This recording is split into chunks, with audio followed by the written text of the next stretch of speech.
जो लोग कल्पवास कर रहे हैं उनके कल्पवास का समापन हो रहा है और उसमें एक बहुत बड़ा कार्यक्रम है। सारे साधु संत वहां पर विराजमान हैं। अगर वहां समय से नहीं पहुंचेंगे तो संत गणों के मन में बहुत खराब भावना जाती है। वैसे भी लोग कहते हैं कि नेता लोग कभी समय से नहीं पहुंचते। मैं कोशिश करता हूं कि जो छाप नेताओं पर पड़ी है वो मेरे ऊपर न पड़े, ऐसे मैं पूरी कोशिश करता रहता हूं, लेकिन फिर भी समय है, चलता रहता है। मेरे मित्रों, मैं कोई विद्वान नहीं हूं और जितने हमारे कविगण यहां पर विराजमान हैं, चाहे मंच पर चाहे मंच के नीचे, और जो श्रोतागण हैं उनको भी देख रहा हूं कि बहुत ही ऐसे सब विद्वज्जन विराजमान हैं यहां पर। आज के इस कार्यक्रम में हमारे आदरणीय डॉक्टर अमरीश कुमार सिंह जी द्वारा लिखित पुस्तक कविता जी कर देखो के विमोचन के अवसर पर आज के कार्यक्रम की अध्यक्षता कर रहे आदरणीय डॉक्टर कन्हैया सिंह जी, जो कार्यक्रम की अध्यक्षता कर रहे हैं, पूर्व कार्यकारी अध्यक्ष भाषा संस्थान के हैं। प्रोफेसर राणा कृष्णपाल सिंह जी, कुलपति हैं संकुतला मिश्र राष्ट्रीय पुनर्वास विश्वविद्यालय के। आदरणीय प्रोफेसर पंडित श्री चंद्रभूषण ओझा जी, संरक्षक है अनुपम आश्रम के। आदरणीय श्री अशोक कुमार सिन्हा जी, जो हमारे प्रमुख हैं विश्व संवाद केंद्र। अभी जिनका उद्बोधन हम लोग सुन रहे थे, श्री राजेश पांडे जी, विशेष सचिव हैं, बहुत अच्छे कर्मशील अधिकारी हैं। प्रोफेसर वाईपी सिंह जी, हमारे हिंदी विभाग के लखनऊ विश्वविद्यालय के। मैं भी हिंदी विभाग में पढ़ा हूं। 2 साल तक मैं भी हिंदी का छात्र के रूप में विश्वविद्यालय में रहा हूं। एक तरीके से हमारे गुरु परंपरा के प्रोफेसर वाईपी सिंह जी हैं। आदरणीय श्री गिरधारी लाल जी, जो हमारे अमरीश जी के पिताजी हैं, मंच पर विराजमान हैं, उनके श्री चरणों में मैं प्रणाम करता हूं। और श्री अमरीश सिंह जी, जो इस पुस्तक के लेखक हैं, डॉक्टर उमेश चंद्र जी संचालन कर रहे हैं, और विश्वनाथ द्विवेदी जी, जो पुस्तक की समीक्षा कर रहे हैं। मेरे मित्रों, मुझको कभी कभी लगता है कि इतने सारे विद्वज्जन यहाँ पर विराजमान हैं और पुस्तक की समीक्षा करते हुए जब विश्वनाथ द्विवेदी जी कह रहे थे कि आपको पता नहीं कितने लोग ऐसे होंगे जो शहर में रहते हैं, उनको बरसीन पता है कि नहीं पता है, तो मुझको लग रहा था कि विश्वनाथ जी कहीं हम लोगों को राहुल गांधी तो नहीं समझ रहे हैं। मैं इसे सोच रहा था, तो मैं भी कभी कभी सोचता हूं कि अगर आपको बरसीन और मेथी दोनों रख दिया जाए और कुछ ऐसे लोगों से पूछा जाए कि बताओ इसमें बरसीन कौन है, मेथी कौन है, तो बड़ा कठिन हो जाए। ये तो खाली बरसीन की बात करते हैं। कितना सुखद क्षण है मेरे मित्रों। शब्द ब्रह्म है और आप सब जानते हैं कि शब्द कभी नष्ट नहीं होता है। और लोग कहते हैं कि हम लोग जब बच्चे को वर्णमाला पढ़ाते हैं और वर्णमाला के बाद स्वर और व्यंजन मिलकर के जब अक्षर बनता है, वर्ण मिलकर के अक्षर बनता है, और अक्षर अक्षर मिलकर के शब्द बनता है, शब्द शब्द मिलकर के वाक्य बनता है, वाक्य वाक्य मिलकर के पद बनता है, पद पद मिलकर के सोपान बनता है, फिर भावार्थ और सारांश की तरफ हम लोग अग्रसर होते हैं। और उसी का यह जो कविता जी कर देखो जो आपको दिखाई पड़ता है। मैं भी जिस परंपरा से आता हूं और जिस परिवार का मैं सदस्य हूं, मेरे पितामह भी बहुत बड़े कवि थे। अब तो नहीं है दुनिया में, लेकिन पंडित अटल बिहारी वाजपेयी हमारे पितामह, वो भी बहुत बड़े कवि थे।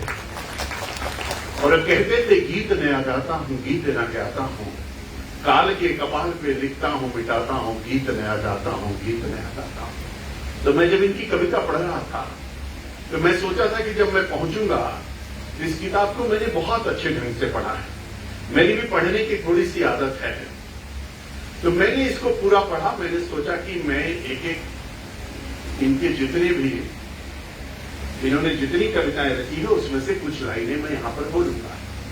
लेकिन अगर विश्वनाथ जी खड़े हो जाए, योगेंद्र जी आ जाएं, अमरीश जी सुना जाएं, तो बाकी आप बोलेंगे क्या? तो आप सुनते रहिए और सुनाते रहिए। तो मैंने सोचा कि अब मेरे बोलने के लिए इसमें कुछ बचा नहीं है। इन लोगों ने पर्याप्त बताया है और इसलिए मैं अब इस पर कुछ कहूं ये अच्छा नहीं है, लेकिन इन्होंने कहा कविता जी कर देखो, और मैं भी इसमें थोड़ा सा जोड़ता हूं, कविता जी कर देखो, कविता पढ़ कर देखो, कविता जी कर देखो, कविता पढ़ कर देखो, कविता के साथ चल कर देखो। अब कविता में गोते लगा करके देखो, तब आनंद की अनुभूति आएगी। कविता जी कर देखो। अब कविता जीकर देखने के लिए तो अमरीश जी जीकर देख रहे हैं, लेकिन मैं तो कविता पढ़कर देखूंगा, मैं तो कविता पढ़कर देखूंगा।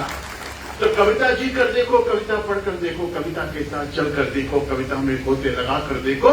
और जिसको कविता नहीं आती वो किसी की आलोचना न करे, क्योंकि तुलसीदास जी ने कहा स्वांता सुखाए तुलसी रघुनाथ गाथा। आपके समझ में आता है तो अच्छा है, नहीं समझ में आता तो मत समझिए, लेकिन ये बहुत अमूल्य निधि है, इसको संभाल करके रखने की कोशिश जरूर कीजिए। इसलिए कविता जी कर। मुझको कभी कभी लगता है, मैं सोचता हूं कि मेरे मन में भाव आता है कि जो दुनिया के अंदर आज जाइए तो सबसे पहले पूछिए कि शब्द कहां से आया, पहली ध्वनि कौन सी निकली, और दुनिया का सबसे पहला कवि कौन सा हुआ। तो लोग अलग अलग विद्वान अपने अपने हिसाब से बताएंगे। जैसे यहां पर कोई भी बताएगा क्रोध पंछी की हत्या के बाद कविता की शुरुआत हुई, यानी काव्य का लेखन हुआ। बहुत सारे लोग अपने अपने हिसाब से बताएंगे, लेकिन भगवान ने जब सृष्टि की रचना की तो उन्होंने कुछ भी छोड़ा नहीं। आप कोई भी चीज कहीं से ला करके कुछ नहीं देते हो, सब यहीं से लेकर के यहीं के लोगों को देते हो। अगर किसी के मन में कल्पना है कि मैंने सब कुछ रच दिया, ये हमारी आपकी सबसे बड़ी भूल है। हमने आपने कुछ नहीं रचा, उन्होंने जितना दिया था उसी को हमने सजाने का काम किया, उसको हम मिलाने का काम किया। तब आप सोचते होंगे कि सबसे पहला कवि कौन सा आया। कभी यहां बात हो रही थी क्षितिजल पावक गगन सवीरा, पंच तत्व या अदम शरीरा, और जो सबसे पहला तत्व धरती पर आया उसका नाम है जल। और लोग कहते हैं, इतिहासकार भी कहते हैं, बाकी लोग भी कहते हैं कि जब दुनिया समाप्त होगी तो कुछ अगर बचेगा तो केवल जल, यानी उत्पत्ति का कारक भी जल, विनाश का कारक भी जल। जो सबसे पहले आया वो भी जल, और जो सबसे बाद में बचेगा वो केवल जल होगा। अब जल की बात क्या है, तो वैज्ञानिक लोग अलग अलग तरीके से बातचीत करते हैं। तो जल के बाद लोगों ने कहा कि वायु उत्पन्न हुई, और जल और वायु के बीच में कौन आया, तो फिर गड़गड़ाहट के साथ, ध्वनि के साथ जो पहले शब्द का नाद किया वो भगवान सूर्य का आगमन हुआ। और सूर्य देव जब आए तो लोगों ने कहा शब्द कौन सा आया, तो उन्होंने कहा कि सूर्य अब भी निकलता है, सूर्य तब भी निकलता था। तो सूर्य जब निकला तो सबसे पहली ध्वनि जो आई वो ओम की ध्वनि आई, यानी प्रकाश को लेकर के, और शब्द की रचना के साथ भगवान सूर्य का आगमन हुआ। और इसीलिए मैं कहता हूं आज से 1,98,58,05,120 वर्ष पहले सूरज की पहली किरण जब धरती पर आई तो मेरा पहला कवि धरती पर आगमन किया। उसकी किरणें, उसका प्रकाश, उसका ओम, उसकी ध्वनि, उसका स्वर हमको आपको चेतना दे गया, तभी तो कविता जी कर देखो आई है। अगर सूर्य न आया था तो कविता कौन सी होगी। इसलिए सबसे पहला कवि कोई आया तो सूर्य आया। तब मैं सोचता हूं कि वास्तव में देखते देखते दुनिया में तो बहुत सारे लोग बहुत सारी बातें करते हैं, लेकिन इस सृष्टि की रचना से लेकर के आकाश पाताल धरती सबकी समागम की वह रीति, इन्होंने कविता में गीत भी लिखा है, गजल भी लिखा है, और इन्होंने कोशिश की कि सभी रसों का समागम भी हो। इन्होंने अच्छा व्यंग्य भी लिखा।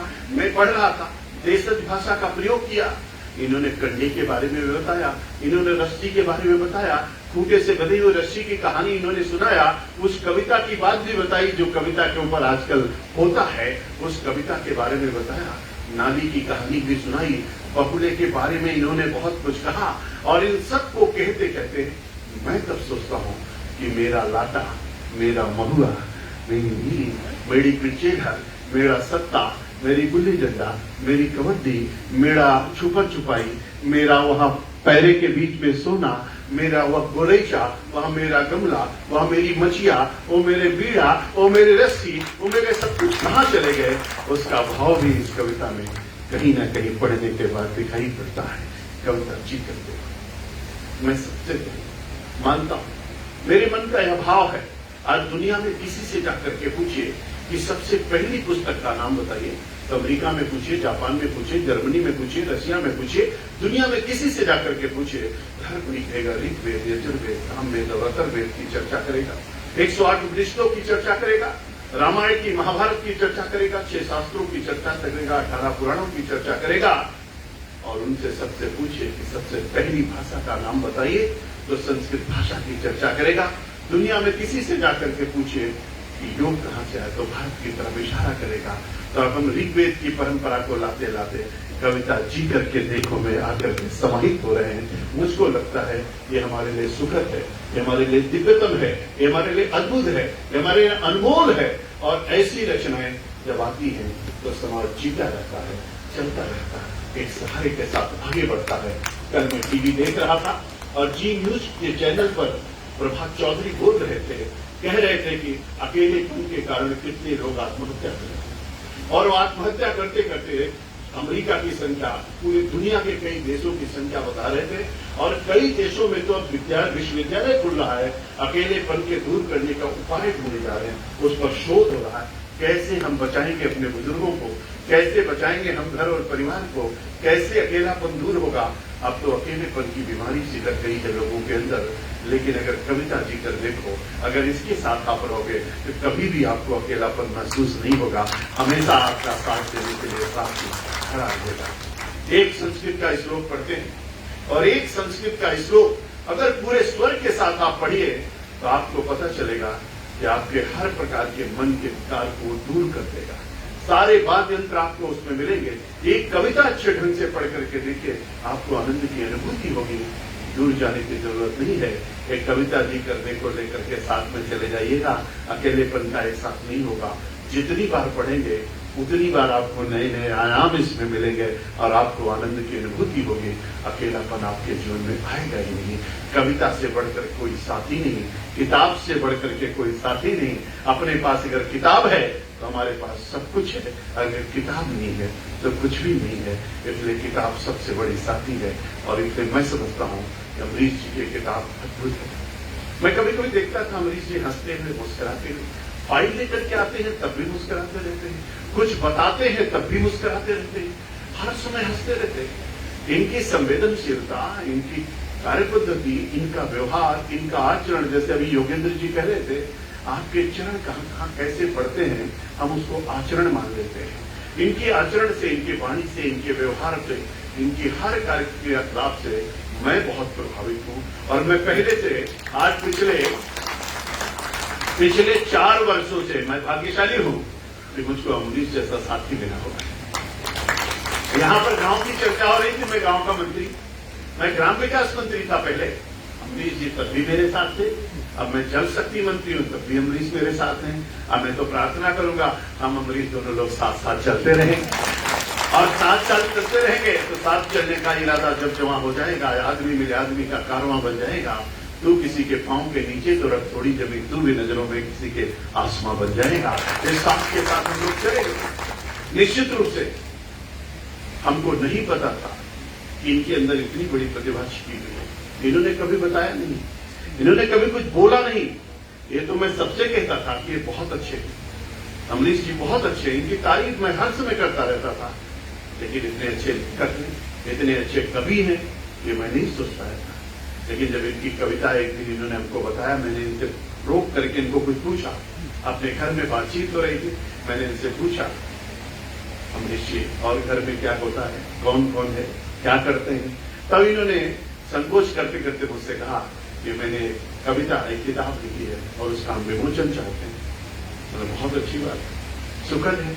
और जब मुझको इन्होंने किताब दिया तो मुझको पढ़ करके मुझको बहुत खुशी हुई, क्योंकि कवि का हृदय सबसे पवित्र हृदय होता है, सबसे निश्चल हृदय होता है। और इसलिए मैं समझता हूं कि इसीलिए इनका ललाट आप देख रहे होंगे चमक रहा है। जिसके अंदर जरा सा भी नकारात्मकता होती है उसका ललाट कभी चमकेगा नहीं, उसके ललाट पर कालिमा रहेगी। अगर सकारात्मक आप सोचेंगे, अगर दूसरों के बारे में आप सोचेंगे, अगर सबको साथ लेकर के चलेंगे, अगर माता पिता का सम्मान करेंगे, अगर उनका आदर करेंगे, अगर गुरुजनों के प्रति अपना भाव व्यक्त करेंगे और लोक कल्याण, जन कल्याण में अपनी सेवा को रद्द करेंगे, तो ललाट दिन दूना रात चौगुना चमकेगा ही चमकेगा। लेकिन अगर आप स्वार्थी हो जाएंगे, केवल अपने बारे में सोचेंगे, अपनों तक सीमित रहेंगे, रात दिन गुणा गणित करेंगे, तो कालिमा आएगी ही आएगी। कभी तेज नहीं आ सकता है। तेज लाना है तो वहन दिन अत्याशय में मनाभ्या स्वयं नखा दंते फलानि वृक्षा धारा धरो वर्षति नात्म हेतु परोपकारा शताम विबुद्धा। इस भाव से चलना होगा। तेज लाना है तो वृत्तम यत्तिंशल अक्षेत्र वृत्ति में आत्या अशीड़ो वृत्तता शीड़ो वित्तस्तु हतो हता। चरित्र की रचना यत्न पूर्वक करनी चाहिए। धन तो आता है और चला जाता है। धन से हीन होने पर मनुष्य हीन नहीं होता है, किंतु चरित्र से हीन होने पर मनुष्य मरे हुए के समान होता है। इसलिए उसका पालन करना होगा। अगर आपको ललाट अपना चमकाना है तो गमों की आंच पर आंसू उबाल कर देखो, बनेगा रंग किसी पर भी डाल कर देखो, तुम्हारे दिल की चुभन भी जरूर कम होगी, किसी के पांव से कांटा निकाल कर देखो। इस भाव के साथ चलना होगा। और इसलिए मैं अमरीश जी के लिए कहना चाहता हूं, यूं तो हर आंसू का अपना एक मुकाम होता है, हर आगाज का अपना एक अंजाम होता है। आसमां में बेशुमार तारे हैं, मगर सिर्फ एक सूरज का नाम होता है, सिर्फ एक सूरज का नाम होता है।